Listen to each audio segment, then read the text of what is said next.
Next on stage, I'm really honored to bring out Mimi Nartey. Mimi is an amazing individual, world-class athlete, social entrepreneur, professor, philanthropist.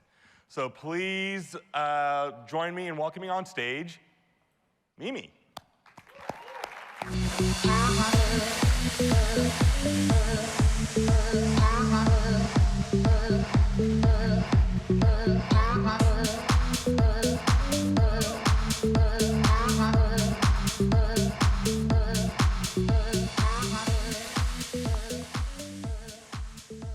All right. Good morning, everybody. How are you guys feeling? Yeah, I was walking through downtown Disney this morning, and a little girl thought I was Princess Diana. So I'm winning today. I'm winning. All right. So my name is Dr. Mimi Nartay. I am the Director of Community and Philanthropy at Global Real Estate and Development in Beverly Hills. My husband, Kofi Nartey, who you might know, is the founding partner and CEO at his company, which focuses on the entire real estate portfolio of its clients, from residential real estate to multifamily to, commercial development.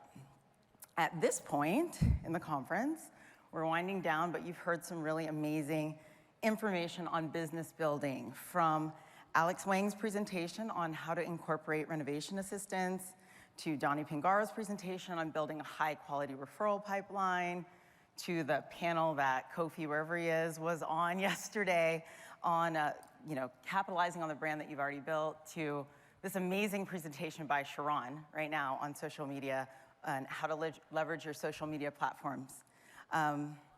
We've also had some great opportunities to connect on a personal level. I know that for Kofi and I, we've seen a lot of old friends and colleagues, like Teresa Robledo from the Diamond Realty Group. I don't know where she is. Even Hillary, the last time I saw Hillary, she was actually carrying twins, so she's got a different look going. Got to meet some new people, and form some new relationships. I had a chance to speak with, I think, Serena Lodin, who told me she's getting married next month, so congratulations again. She's gonna be a beautiful bride. It's just awesome because we've had the opportunity to connect in a way that hasn't really been much of an option for us in the past 2 years, I know for me. And I am consequently really filled with gratitude. I'm always really grateful when I can, be in safe spaces that are created like this, with company like this, and they put on a good party. So thanks so much to Side on behalf of all of us. I'm also grateful and excited to be here today to give you a little extra parting souvenir, a couple of thoughts to take home with you that I think are going to synthesize all of this great professional development information with your own personal purpose and individual goals. So today I'm going to talk about the idea of becoming bigger than your place and evolving from the industry leader that you are into a visionary change maker. I'm going to reflect on my story a little bit, my ongoing process of becoming bigger than my place. I want to talk about how, we all have gotten here, how you guys have gotten here at this point in your careers and in your journeys, and reflect on some of the processes that you've had in your path. And even though I don't know everybody here and I don't know everybody's story, what I do know is that there are always fundamental commonalities on the path to exceptionalism. So we'll reflect on those. And then I will go ahead and talk a little bit about evolution, what the process is going to entail for you to make this transformation. Before I get started, though, I want to disclose that I am an interdisciplinarian by nature and by training. Meaning I'm a generalist who has the capacity to engage with a lot of different kinds of information at a pretty high level. And my special gift is conceptually modeling complex concepts. And I usually do this by overlaying what seems to be disparate methodologies on top of each other to kind of unlock the next layer of understanding. So what does that really mean? It means that I'm famous for an extended metaphor, often to the dismay of my kids who are here. So developing interdisciplinary approaches to solve problems is my special gift, but really, ruthless optimism is my superpower. So this is the background on me and my worldview that kind of informs everything that I do. These are the biases that I want to disclose, that I actually believe in interdisciplinary approaches. I believe in integrating diversity. I think everything's better when we do integrate diversity. I think it's a fundamental, undeniable ecological principle. And I believe in faith, hope, and love. I'm an optimist. So that's what it is. And these perspectives have played a big part in my development. My dad's originally from West Africa. My mom's from Mississippi, which is kind of almost the same place. But when I was 8 years old, my family moved to rural Illinois. Not suburban Illinois, rural Illinois, okay? So we lived in a community called Candlewick Lake. The nearest town to us was called Poplar Grove. And Argyle. Those were the two towns that were adjacent to us. And I still remember the population sign for Argyle said something like, "Welcome to Argyle, 58 people, 8 goats, 1 donkey." Like this is, setting the stage, the context for you. The local high school had tractor trailer parking. We didn't have cable television. So this is where I grew up. And so, as you may guess, we were the only Black family in Candlewick Lake. And I was actually the only Black child in the entire school district. So we lived there for 5 years, where the cultures and customs of my family were completely different than every other family in the community. My skin was different, my hair was different, my tolerance for freezing temperatures was different, okay? It wasn't always easy. I was teased, I was bullied at times, but when I look back and I reflect on the experience in these formative years of my life, something really, really important happened for me. I kind of realized that I was never going to fit in a traditional sense. And that's even before I grew to 6 feet tall, definitely not fitting in. So I had to abandon completely the desire to fit in order to survive and thrive and find happiness. And so I figured this out around 8, 9, 10 years old. And it ended up being such a blessing in my life. I was completely free from conforming to the prescription of what a girl was supposed to be or do, because I was on the margins of what that was in my community anyway. So I could laugh loudly, I could run fast, I could be good at math, I could be competitive, executive. It was all sort of socially acceptable because I was the only one like me for miles.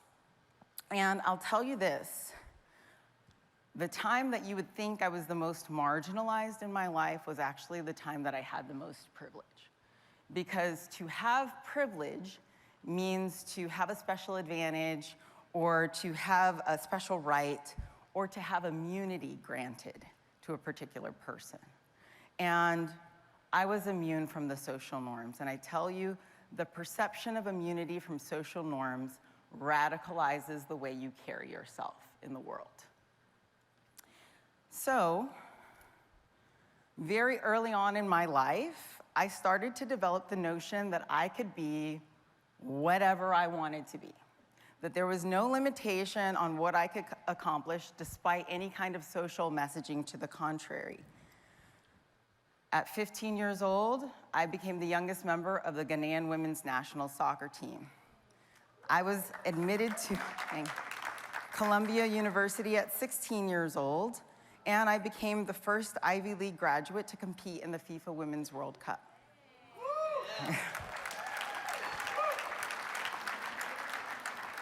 I returned to graduate school at Columbia, then I came to California to do my doctoral work. I completed my coursework on a teaching fellowship, and I've had lecturing appointments and faculty positions at UCLA, LMU, and Occidental College. I've written a book and academic research papers. I've contributed to UN publications. I've given a TEDx talk. If you guys are soccer fans, check it out. It's about soccer and women's empowerment. I've been asked to keynote at major universities, governments. have invited me to come and speak. I've been asked to be the honorary head coach at LMU, a women's soccer program. And then, I've coached my kids in their soccer, my daughter's soccer team to back-to-back state cup championship games. About 5 years ago, Kofi and I started a nonprofit foundation, the Nartay Sports Foundation, to help underserved children also get access to the life-changing opportunities presented by sports. He and I have been named a 2-time back-to-back power couple, and I was named a dynamic woman by Modern Luxury Angelino magazine. And basically, I've been able to do all of this because I have given no respect to the boundaries of my place. I have never let anybody tell me where I belong or what my place is. So, since I was 15 years old, I've basically been in the company, an elite company. And so there are many things that I know for sure by now about life and about leadership. Firstly, I want to share some of these nuggets with you. Firstly, humility is not about pretending that you don't have the gifts that you do. Humility is about your adaptability and your flexibility to different kinds of situations and different kinds of people. I also know for sure that there isn't a crowd on the leading edge. It's often just you and God when you're striking out, so you have to learn how to intuit. Very important. I know that confidence comes from preparation and authenticity comes from confidence. And I know people follow authentic leadership. I also know that resourcefulness means understanding and integrating the thought processes behind the ideas or the feedback that you're getting, knowing how to know. So these are some of the lessons that I've learned, but I know that part of your process has also involved humility and passion and a process of critical self-reflection for you to be where you are today.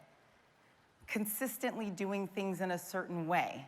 And what I mean by that is efficiency and looking to become more and more efficient and refine your systems of efficiency year over year, quarter over quarter, week by week, day by day. I know that you have transitioned at this point in your careers from not just knowing or being proficient in knowledge, but to actually becoming a generator of knowledge, knowing how to know. You understand the methodologies behind the things that you're doing. And I think, SIDE is also a great example of all of these things. This process of becoming professional is reflected in the whole company, and these values are reflected in the core values of the company. It's evident. So I've had my process of life, developing my leadership. Like I said, professionally, I think this has been part of your process, but I am here to challenge you today to think bigger, to think beyond what you're doing professionally. And I think the real estate industry is actually uniquely positioned to lead in our society and create change. I'll tell you why I think this. I've been married to real estate for 15 years now, so I've had the chance to be a participant observer, to have an insider-outsider perspective and see what this is really all about.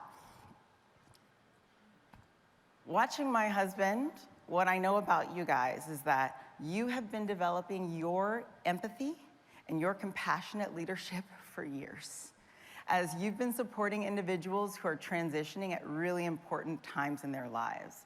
What I've observed is that usually a move is always preceded by, or not always, but often preceded by major life events. There's a birth, there's a death, there's a marriage, there's a divorce. So you are the people who are being tasked with, leading them through the business decisions, with helping to manage the emotions of people at really pivotal times in their lives. So I don't want you to abase this skill set because it's not a part of every job. You also understand negotiation. And one, healthy critique I would give of our country right now is that we don't have a lot of will, much less skill, to negotiate and compromise and resolve conflict. But that's what you do. That's what you do for a living. Also, real estate development is a fundamental driver of our society, of our communities. buying homes, building homes, redeveloping homes. You're creating communities. You're creating the communities that are the foundation of our society. And then also a really pointed and important point is that the real estate industry has thrived over the past 2 years during a very globally challenging time. A lot of people have struggled with their health. A lot of people have struggled with the economics, but the real estate, you guys are killing it. And I will tell you this, relative fortune is a call to leadership. Relative fortune, not absolute fortune. People think it's absolute fortune, but it's not. We like to refract our life experiences through the lenses of our social disadvantages. This has become our habit. It's like an oppression Olympics. This is what happened to me, this is what happened to me. But really what we need to be doing is refracting our life through the prism of our advantages and seeing where we can leverage our privilege on behalf of other people. So I want you guys to consider leveling up your leadership. From your leadership in real estate to, change making in society. And what I'm asking you to do here is, one, develop a vision that you believe in that's bigger than yourself. I do all different kinds of consulting and speaking engagements, various size groups, from groups this large to very small, intimate settings with organizations. And kind of almost no matter what the topic is, I notice that a lot of people have not developed a vision of their community that they believe in. A lot of people have thoughts, a lot of people have a lot of opinions, but they don't actually have a vision that they're holding that they believe in. And I want to make that distinction because it's a higher level of consciousness to believe something than to think something. When you believe something, you're going to act, you're going to sacrifice. So when you think about stories, we have like these situations where we hear there was a person attacked and nobody intervened. Everybody failed to intervene. I don't read that as people were apathetic. Maybe there's a little bit of diffusion of responsibility going on, but I think what has really happened is they had not formulated a strong belief on what they thought should be the outcome, and it's very difficult to do in real time. So if I come into a situation and I see one person harming another person and I'm not holding a strong belief about it, it's going to be hard for me to mount the will in real time to actually intervene. Or if I hear someone say something that's inappropriate, it's going to be hard for me to mount the will to intervene. So you need to spend time, I implore you. You're already kind of ahead of the game if you've developed a vision of yourself and maybe your family that you believe in, that you're holding to, but can you expand it to a broader level of social ecology? What do you really think your workplace should be like? What do you really think your neighborhood should really be like? What should the state of California be like? What should the country be like? What do you believe it should be like? So that's one thing. The other thing that I want you to do is consider forgetting about your past. And again, this is something that people love to say. It's a popular colloquial expression, forget about your past. They're usually talking about past failures. I'm talking about past successes. You're going to have to forget a little bit about your past and be willing to be a beginner again. I would not have been able to unlock my next career as an academic if I wasn't willing to kind of let go of the fact that, I had been good at one thing in one area and start all the way back down at ground zero. You know what? That second iteration is going to be a more efficient process because you can leverage some of the skills from what you did before into the next thing, but you have to be willing to let go and start anew. What is this process of evolution going to be like for you? So for nearly a decade, I was a college professor. I taught the flagship course at the Institute of Environment and Sustainability at UCLA, taught a lot of classes in environmental science, public health, ecology. Talk a lot about what are the mechanisms of evolution, and it's really natural selection. And you guys may know a little bit about Charles Darwin, his story that he went to the Galapagos Islands, he was observing these different birds, these different finches, and they just seemed to be like a little bit different, but what he found out is they were actually completely different species, like from one island to the next. Different species meaning they can't breed anymore. They were much more different than they appeared on the surface. And I have this metaphor in my head about like what that process of evolution looks like in a moment. not realistic, a little bit embellished, a little bit hyperbolized, but I just think about a squirrel on a tree somewhere in a forest, and she's so proficient on her tree. She's up and down the tree. She knows the ins and outs of her tree. She knows where all the good nuts are. She knows how to hide from the predators, the best sleeping spots. She's a professional at life on that tree. She's thriving.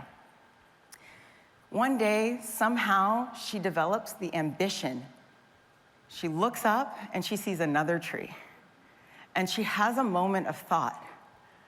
This is my place. This is where I belong. But I want to take a chance on myself. And I want to try life on this next tree.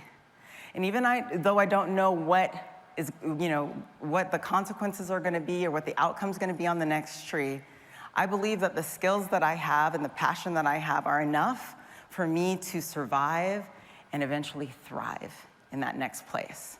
And she takes that leap. And in that moment, squirrel leaps, becomes flying squirrel. And that's a new species altogether. So think about this process as you're evolving your skill sets, evolving your self-concept, evolving your brand. You're gonna have to, rest on your professionalism. You have to fill your place before you can be bigger than your place. You need to have the ambition, self-belief, and a propensity for, positive risk-taking in order to make this happen. Another important note I want to share about the evolutionary process is that it can be proactive or it can be reactive, okay? If it's proactive, I think it falls under leadership. If it's reactive, I think it falls under character development.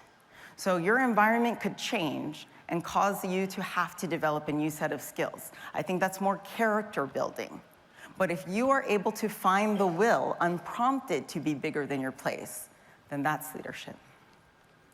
As you level up in your leadership, what you're going to find is you're going to move from laissez-faire leadership, which is where you're not even really necessarily hearing the call. You are leaders here, you have the potential, you're centers of influence, but you may not be hearing your call to leadership, to transactional leadership, where you start to engage in leadership in exchange for some compensation. I don't mean monetary compensation, but I mean there's something of value on the other end of it.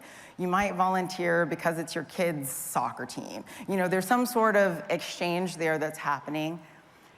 But after that, you kind of level up into transformational leadership, where you're finding the flow and you're using your skills to fulfill your sacred contract from the perspective of empowering others. What are the kinds of issues that you're suited to address? I'm just gonna ask you, what is your heart break for? There's so many issues going on in this world and in our society.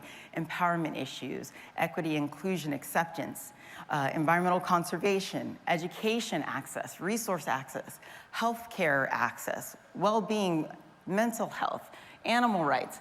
As I'm going through the list, and you guys should go back through the list, actually say each item out loud to yourself and listen to yourself and figure out, which one of these do I feel a little prick or a little tingle in my heart, in my spirit, in my soul? Because we're all designed differently. Your heart breaks for something, and that's the first inclination of what you're called to do. So you're gonna figure out what path you wanna pursue in terms of making an impact. What can this look like in practice? How will you operationalize this on a daily basis? I'm gonna give you guys an example. I told you I'm the Director of Community and Philanthropy at Global Real Estate and Development. Never in 15 years did we think we'd be working together, but we are making it work. It's amazing.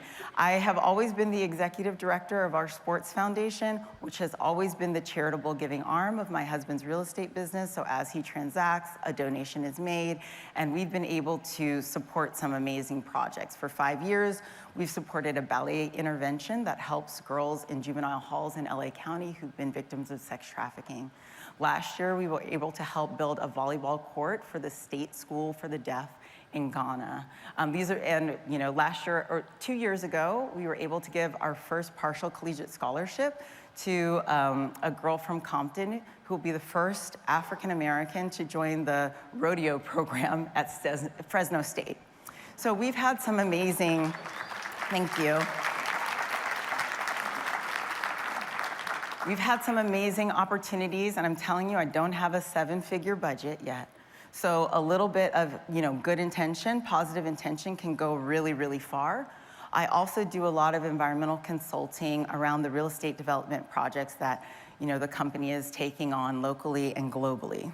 And in such a short amount of time, we've made such great impact and found amazing partners as well. So I want to show this. Let me get out of the way. Life's about the experiences you have and the experiences you give others. And we really see having a foundation as being able to give back. I'm Kofi Nartay. I'm the founder and CEO of Global Real Estate and Development. My name is Mimi Nartay, and I'm the executive director of the Nartay Sports Foundation. With every deal that we do through Global Red, we make a donation to the foundation. Sports has been so important in shaping our lives. And so what we do is give opportunity to underserved youth to play sports. What's so great about the Cadillac Escalade is it's a beautiful car. This car is powerful, luxurious, sophisticated. And the Cadillac Escalade is a car that can transition with us. I need a vehicle where I can take the kids, but also transition to high-level client meetings. I can be a functioning philanthropist and then go on and get involved with the kids. That's amazing.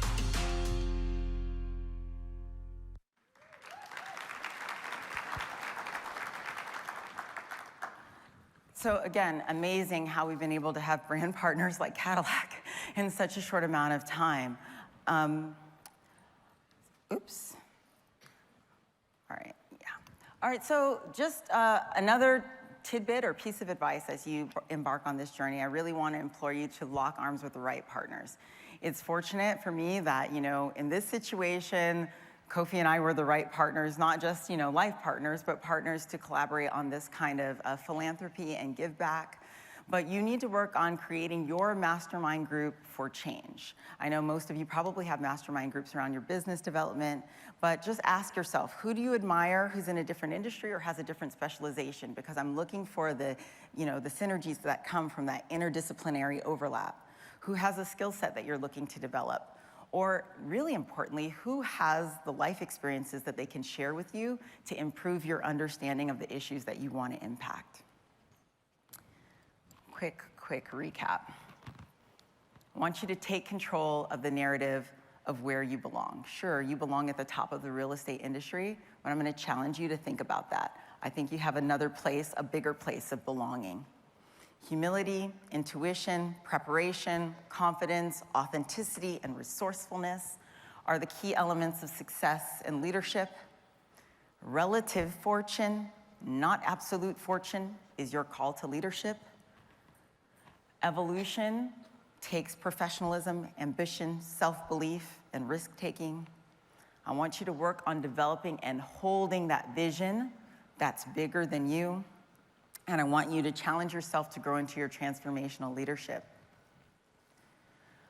I want you to really think about your potential and think about it differently than you've ever thought about it before.